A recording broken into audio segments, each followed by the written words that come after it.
Public opinion ಏನಿದೆ ಅಂದರೆ ಇನ್ನೂ ಕೂಡ ಪ್ರಕರಣ ದಾಖಲಾಗಿದೆ. ಯಾಕಂದರೆ ಕರಾವಳಿ ಬಂದು ಪ್ರತಿರೋಧ ಕಾರ್ಯ ಹೇಳಿಕೆಗಳು ಕೊಡ್ತಾರೆ, ದೂರು ದಾಖಲಾಗಿದೆ. ಇದಕ್ಕೆ ನಿಮ್ಮ ಪ್ರತಿಕ್ರಿಯೆ? ನನ್ನ ವೈಯಕ್ತಿಕ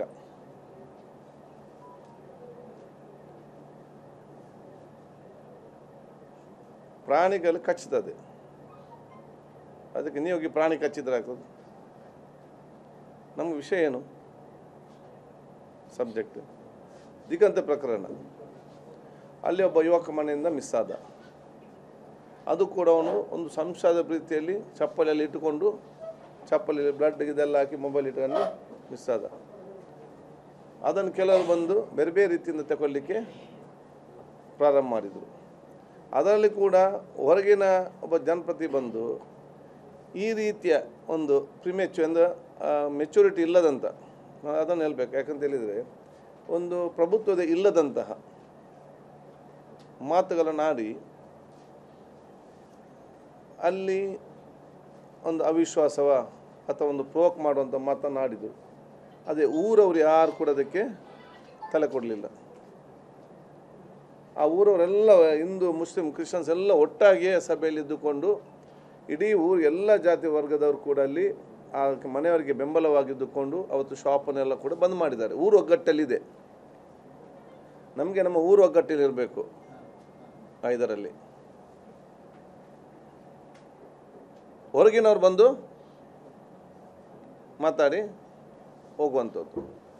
ಊರೊಗ್ಗಟ್ಟಿದೆ, ಕಡೆತನ ಕೂಡ ಊರೊಗ್ಗಟ್ಟಿತ್ತು, ಭಾಳ ಸ್ಪಷ್ಟತೆಯಿಂದ ಬಂದಿದೆ. ಆ ಪ್ರಕರಣ ಇವತ್ತು ಅಂತ್ಯಗೊಂಡಿದೆ. ಅಲ್ಲಿ ಆ ಊರವರದವರೇ ತೀರ್ಮಾನ ಮಾಡ್ತಾರೆ. ಇದಕ್ಕೆ ಸಂಬಂಧಪಟ್ಟ ಹಾಗೆ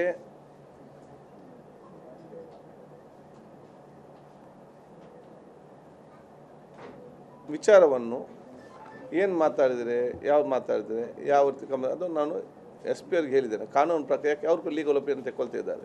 ನಿಮ್ಗೆ ಗೊತ್ತಿದೆ, ಇವತ್ತು ಎಷ್ಟೇ ಇದಕ್ಕಿಂತ ವಿಭಿನ್ನವಾಗಿ ಮಾತಾಡಿದ್ದು, ಇದಕ್ಕಿಂತ ಹೆಚ್ಚಿನ ಪ್ರೇರೇಪಿಸುವಂಥ ಮಾತುಗಳು, ಇದಕ್ಕಿಂತ ಇವತ್ತಿನ ನೂತನ ಕಾನೂನಿನಲ್ಲಿ ಕೂಡ ಒಂದು ಸ್ಟೇ ಆಗ್ತದೆ, ಒಂದು ಸ್ಕ್ವ್ಯಾಶ್ ಆಗ್ತದೆ. ಮತ್ತು 100ಕ್ಕೂ ಇಲ್ಲದಿದೆ ಹೈಕೋರ್ಟ್ ಕರೆದು ಪೊಲೀಸ್ನವ್ರಿಗೆ ಚೀಮಾರಿ ಹಾಕುವಂಥ ಪರಿಸ್ಥಿತಿ ಆಗಿದೆ. ಇದಕ್ಕೆಲ್ಲ ನೀವು ಹಾಕಿದೆ ಅಂತೇಳಿ ಎಷ್ಟು ಆಗಿದೆ ಇನ್ಸಿಡೆಂಟ್ ಅಲ್ವಾ? ಹೆಸರಿಗೆ ಒಂದು.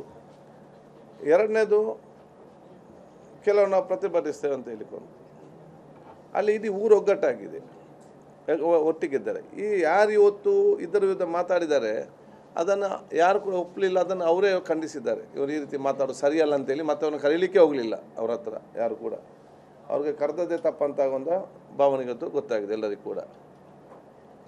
ಈ ಸಂದರ್ಭದಲ್ಲಿ ಬೇರೆ ಯಾರಿತ್ತು ಇದೆಯಾ ವ್ಯಕ್ತಿ ಅವರ ಮೇಲೆ ಕಂಪ್ಲೇಂಟ್ ಕೊಟ್ಟು ಕಾನೂನು ಪ್ರತಿ ಹೋಗೋ ವಿಚಾರ ಮಾಡೋದು. ಅದು ಬಿಟ್ಟು ನಾವು ಇವ್ರಿಗೊಂದು ಬಸ್ ಸ್ಟ್ಯಾಂಡ್ ಅಂತ ಸೇರಿಕೊಂಡು ಗುಂಪು ಸೇರಿ ಮಾತಾಡಿಕೊಂಡು ಯಾವುದು ಅದೇ ಸೂಮೋಟೋ ನೀನು ನೋಡಿ, ಇದು ಲೀಗಲ್ ಆಸ್ಪೆಕ್ಟ್ ನೋಡ್ಬೇಕು. ಸೂಮೋಟೋ ಹಾಕಿದ್ರಲ್ಲ, ಎಷ್ಟು ಹಾಕಿದ್ರು ಅದನ್ನೇ ದೇವ್ ಟೇಕನ್ ಅದನ್ನು ನಾನು ಪೊಲೀಸಿಗೆ ಅದನ್ನು ಮಾತಾಡಿದ್ದೇನೆ. Police they are taking the legal opinion. ಅವ್ರು ನಾನು ಮಾಡ್ತಾರೋ ನಾನು ಲೀಗಲ್ ಒಪಿನಿಯನ್ ತಗೊಂಡು ಹೇಳಿದ್ದಾರೆ.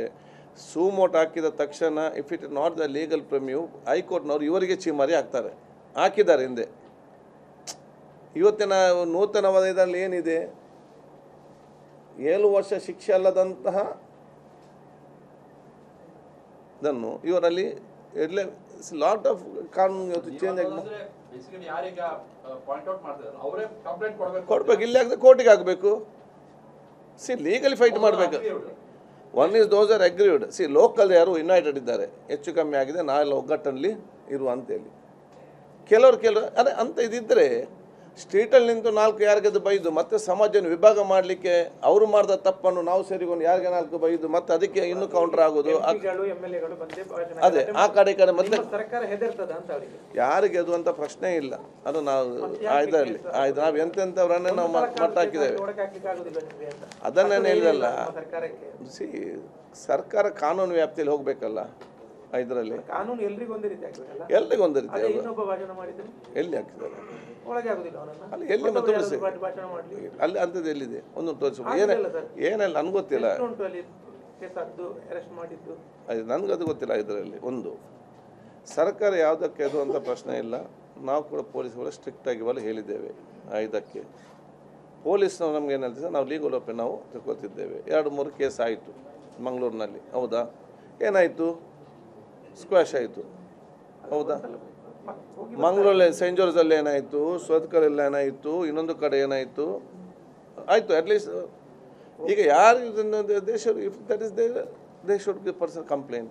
ಪೊಲೀಸ್ ಆಗಿ ಮಾಡಲಿಲ್ವಾ, ನನಗೆ ಪೊಲೀಸ್ನವರು ಮಾಡಲಿಲ್ಲ ಅಂತ ಇದು ಮಾಡ್ತಾ ಇಲ್ಲ ಅಂತೇಳಿ ಕೋರ್ಟಿಗೆ ದೇ ಶುಡ್ ಲೀಗಲ್ ಫೈಟ್ ಅಲ್ಲ. By should we get public ಮಧ್ಯೆ ಯಾಕೆ ನಾವು ಗೊಂದಲ ತರಬೇಕು? ಅದನ್ನು ನಿಲ್ಲುವಂಥದ್ದು. ಯಾರು ಆರೋಪ ಮಾಡ್ತಾರೆ ಅಂತ ಇದು ಗೊಂದಲ ಸೃಷ್ಟಿ ಮಾಡ್ತಾರೆ ಏನೋ ಇದಾಗ್ತದೆ, ಅವ್ರು ಬಂದು ಕಂಪ್ಲೇಂಟ್ ಹಾಗೆ ಹೇಳ್ತಾ ಇದ್ದಾರೆ. ಅವ್ರು ಬರಬೇಕಲ್ಲ ಲೀಗಲ್ ಒಪಿನಿಯನ್ ಇದಕ್ಕೆ ಬರುವಂಥದ್ದು. ಅಥವಾ ಐ ಟೋಲ್ ಲೋಕಲ್ಸ್ ಆಲ್ಸೋ, ನಿಮಗೆ ಇದ್ದರೆ ಏನಾದ್ರು ಬೇಕಾದಲ್ಲಿ ಇದರಲ್ಲಿ ನೀವು ಅದನ್ನು ಹೋಗಿ ನೀವು ಫಾಲೋ ಇಟ್ ಅಪ್. ಏನು ಸಹಕಾರ ಬೇಕು ನಾವು ಸಹಕಾರಕ್ಕೆ ಕೊಡ್ತೇವೆ. ಮತ್ತು ನೀವು ಇಡೀ ಗುಂಪು ಸೇರಿ ಯುನೈಟೆಡ್ ಆಗಿಂಥ ಪ್ರದೇಶವನ್ನು ನೀವು ಯಾರ ಬರೋದು, ಇನ್ನು ಆ ಗುಂಪಲ್ಲಿ ಯಾರು ಹೊರಗಿಂದ ಏನು ಮಾತು ಗೊತ್ತಿಲ್ಲ, ಮತ್ತು ಅದು ಮತ್ತೆ ಸಮಾಜ ಮತ್ತೆ ಅವರಲ್ಲಿ ಊರಲ್ಲಿ ಗ್ಯಾಪ್ ಆಗೋದು. ಯಾಕೆ ನಾವು ಊರಿಗೆ ಗ್ಯಾಪ್ಗೆ ಅವಕಾಶ ಕೊಡಬೇಕಂತಿರುವಂಥ ಒಂದು ಪ್ರಶ್ನೆ. ಎರಡನೇದು, ಕೊರಗಜ್ಜನ ಆ ಒಂದು ಕ್ಷೇತ್ರದಲ್ಲಿ ತಾವು ಕೇಳಿದ್ದೀರಿ ನೋಡಿ, ಪ್ರತಿ ವರ್ಷ ಕೂಡ ಈ ಒಂದು ನಡೆ ಇದೆ. ಪ್ರತಿ ವರ್ಷ ಕೂಡ ಅಲ್ಲಿ ಒಬ್ಬರಿಗೆ ಬಂದು ಯಾವುದೋ ಒಂದು ರೀತಿಯಿಂದ ಮಾತಾಡ್ತಾರೆ. ಅಲ್ಲಿಗೆ ಬರುವವರು ಎಲ್ಲ ಹೋಗೋರು ಧಾರ್ಮಿಕತೆ ಮತ್ತು ಪಾವಿತ್ರತೆಯಿಂದ ಶ್ರದ್ಧಾಪೂರ್ವಕವಾಗಿ ಬರುವವರು. ಅಲ್ಲಿ ಸೇರಿದ ಜನರನ್ನು ಸೇರಿದ ತಕ್ಷಣ ಇದರ ಪ್ರಯೋಜನ ಪಡ್ಕೊಳ್ಬೇಕಂತ ಹೇಳಿಕೊಂಡು ಯಾರದು ಇದು ಸಮಾಜ ವಿಭಾಗಿಸುವಂಥ ಮಾತನ್ನು ಇವತ್ತು ಮಾತಾಡ್ತಾರೆ. ಜನರು ಯಾವುದಕ್ಕೆ ಮಹತ್ವ ಕೊಡಲಿ ಕೊಡೋದಿಲ್ಲ. ಆ ಊರವ್ರು ಕೂಡ ದೊಡ್ಡ ಮಹತ್ವ ಕೂಡ ಕೊಡೋದು ಇಲ್ಲ. ಲಾಸ್ಟ್ ಟೈಮ್ ಇದಕ್ಕಿಂತ ಡಬಲ್ ಮಾತಾಡಿದರು. ಯಾಕೆಂದರೆ ಲಾಸ್ಟ್ ಟೈಮ್ ಅದು ಇಲೆಕ್ಷನ್ ಟೈಮ್. ಲಾಸ್ಟ್ ಟೈಮ್ ಅದು ಇಲೆಕ್ಷನ್ ಟೈಮಲ್ಲಿ ಇದಕ್ಕಿಂತ ಜೋರಿತ್ತು, ಏನೆಲ್ಲ ಮಾತಾಡಿದರು. ನಾವು ಯಾವುದಕ್ಕೆ ಮಹತ್ವನ ಕೊಡಲಿಲ್ಲ.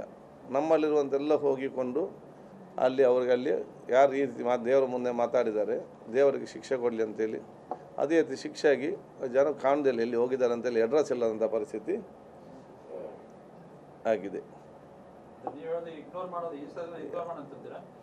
My personal opinion. ನಾವು ಅದನ್ನೇನಾದರೂ ಇಗ್ನೋರ್ ಮಾಡ್ತಿದ್ರೆ ಅವರು ಬಂದದ್ದು ಗೊತ್ತಿಲ್ಲ, ಅವರು ಹೋದದ್ದು ಗೊತ್ತಿಲ್ಲ, ಅವರು ಮಾತಾಡ್ದೇನಂತ ಗೊತ್ತಿಲ್ಲ. ಆ ಬಂದ 100 ಜನಕ್ಕೆ, ಅದು 100 ಜನ 50 ಜನಕ್ಕೆ ಒಂದು 1000 ಜನ ಇದ್ದರೆ 20 ಕೇಳೂ ಇಲ್ಲ ಏನು ಮಾತಾಡೋದಂತೇಳಿ, ಯಾರಿಗೆ ಮಾಹಿತಿಯೇ ಇಲ್ಲ. ಇಂಥವರಿಗೆ ಯಾರು ಈ ರೀತಿ ಈ ಮಾತಾಡಲೇಬೇಕಂತ ಕೆಲವರು ಬರ್ತಾರೆ, ಅವರು ಇನ್ನು 100 ಕೇಸ್ ಹಾಕಿದ್ರು ಕೂಡ ಅವರು ಮಾತಾಡೋದು ನಿಲ್ಲಕ್ಕೆ ಅವ್ರಿಗೆ ಅದರಲ್ಲೇ ಅಭ್ಯಾಸ ಆಗಿಬಿಟ್ಟು ಅದರಲ್ಲೇ ಪ್ರಚಾರ ಸಿಕ್ಕಿ ಅದರಿಂದಲೇ ಅವರು ಇವತ್ತು ಪ್ರಮೋಟ್ ಆಗಿದ್ದಾರೆ. ಈ ರೀತಿ ಇದ್ದಂಥ ವ್ಯಕ್ತಿಗಳಿಗೆ ನಾವು ಅನಗತ್ಯವಾಗಿ ಸೋಷಿಯಲ್ ಮೀಡಿಯಾದಲ್ಲಿ ನಾವು ಅನಗತ್ಯವಾಗಿ ನಮ್ಮ ಇದರಲ್ಲಿ ಅವರ ವಿಚಾರ ಅವರಿಗೆ ನಾವು ಇವತ್ತು ಬೂಸ್ಟ್ ಮಾಡಿ ಅವರನ್ನು ಹೀರೋ ಮಾಡಲಿಕ್ಕೆ ನಾವು ಆಗುವಂಥ ಪರಿಸ್ಥಿತಿ ಆಗಿದೆ. ಇದೆಲ್ಲ ಇಗ್ನೋರ್ ಮಾಡ್ತಿದ್ರೆ ಅವನು ಬಂದದ್ದು ಗೊತ್ತಿರಲಿಲ್ಲ, ಹೋದದ್ದು ಯಾರಿಗೂ ಕೂಡ ಗೊತ್ತಿರಲಿಲ್ಲ. ಇದರಲ್ಲಿ ಸೊ ನಾನು ಹೇಳುವಂಥದ್ದು ನನ್ನ ವೈಯಕ್ತಿಕವಾಗಿ ಇಂಥ ವಿಚಾರಗಳೆಲ್ಲ ನಾವು ಅರೆ ಆನೆ ಹೋಗುವಾಗ ನಾಯಿಗಳು ಬೊಗಳ್ತಾರೆ ಅಂತ ಹೇಳಿಕೊಂಡು ಹಿಂದೆ ಹೋಗ್ಲಿಕ್ಕೆ ಆಗ್ತದ? ಹಿಂದಿನ ಗಾದೆಯಲ್ಲಿಲ್ವಾ? ನಾ ಹೇಳಿದ ಮಾತಂತಲ್ಲ, ಯಾರು ಜನ ಅರ್ಥ ಮಾಡಿಕೊಳ್ಬೇಕು ಅಲ್ವಾ? ಯಾರ ಒಂದು ಬೊಗಳ್ತಾರೆ ಅಂತ ಹೇಳಿಕೊಂಡು ಇವರ ಹಿಂದೆ ನೀವು ಹೋಗುದಂತ ಹೇಳಿದ್ರಿ ಎತ್ತಾಗ ನಮ್ಗೆ 100 ಕೆಲಸ ಇದೆ ಮಾರ್ರೆ ಇದರಲ್ಲಿ ಸರ್. ಈಗ ಅಲ್ಲ ಮತ್ತೆ ಕೋಮುವಾದಿ ಶಕ್ತಿಗಳನ್ನು ದೋಷಿಸುವುದೇ ಜಾತ್ಯತೀತ ಅಲ್ಲ. ಕೋಮುವಾದಿ ಶಕ್ತಿಗಳು ಬೈದಾಗ ಅವ್ರಿಗೆ ಬೈಯುವುದು ಜಾತ್ಯತೀತ ಶಕ್ತಿ ಅಲ್ಲ. ನಾವು ಸಮಾಜವನ್ನು ಅವರು ಬೈದಂಥ ಸಂದರ್ಭದಲ್ಲಿ ಸಮಾಜವನ್ನು ಒಗ್ಗಟ್ಟುಗೊಳಿಸಿ ಎಲ್ಲ ವರ್ಗ ಪ್ರೀತಿ ವಿಶ್ವಾಸ ಒಗ್ಗಟ್ಟುಗೊಳಿಸಿ ಆ ಸೌಹಾರ್ದತೆ ಪ್ರೀತಿ ವಿಶ್ವಾಸ ಸಮಾಜ ಕಟ್ಟುವುದೇ ಜಾತ್ಯತೀತ. ಅವ್ರು ಬೈದ್ರಂತ ನಾವು ಬೈದಿರೋದು ಅಲ್ಲಿ ಸಮಸ್ಯೆ ಬಗೆಹರ್ತದ? ಅವರು ಸಮಾಜ ವಿಭಾಗ ಮಾಡ್ತಾರೆ ಅಂತೇಳಿ ನಾವು ಕೂಡ ಒಂದು ವಿಭಾಗ ಮಾಡಲಿಕ್ಕೆ ಆಗ್ತದಾ? ಅವರು ಅದನ್ನು ಸಮಾಜ ವಿಭಾಗ ಮಾಡಲಿಕ್ಕೆ ಹೋಗುವಾಗ ನಾವು ಸಮಾಜನ ಕಟ್ಟುವಂಥರಾಗಬೇಕು. ನಾವು ಎಲ್ಲರನ್ನು ವಿಶ್ವಾಸ ತಗೊಂಡು ಹೋಗಿ ಅವರ ತಪ್ಪನ್ನು ಅರ್ಥ ಮಾಡಿಕೊಂಡು ನಾವು ಎಲ್ಲ ವರ್ಗದನ್ನು ಪ್ರೀತಿ ವಿಶ್ವಾಸ ನೋಡಿಕೊಂಡು ಅದನ್ನು ಕಟ್ಟುವಂಥ ದೊಡ್ಡ ಮಟ್ಟ ಶಕ್ತಿ ಆಗಬೇಕು. ಅದು ಒಬ್ಬರಿಂದ ಆಗುವಂಥದ್ದು, ಒಬ್ಬ MLA ಇಂದಲ್ಲ, ಒಬ್ಬ ನನ್ನಿಂದ ಇನ್ನೊಬ್ಬರು ಆಗುವ. ಪ್ರತಿಯೊಂದು ಊರಲ್ಲಿ ಕೂಡ ಪ್ರತಿಯೊಬ್ಬ ಯುವಕರು, ಸಂಘ ಸಂಸ್ಥೆಯರು ಸಮಾಜ ಕಟ್ಟಲಿಕ್ಕೆ ಬೇಕಾದಾಗ ಮಾತ್ರ ಈ ಶಕ್ತಿಗಳು ದೂರ ನಿಲ್ಲುವಂಥ ಕೆಲಸ ಇವತ್ತು ಆಗ್ತದೆ.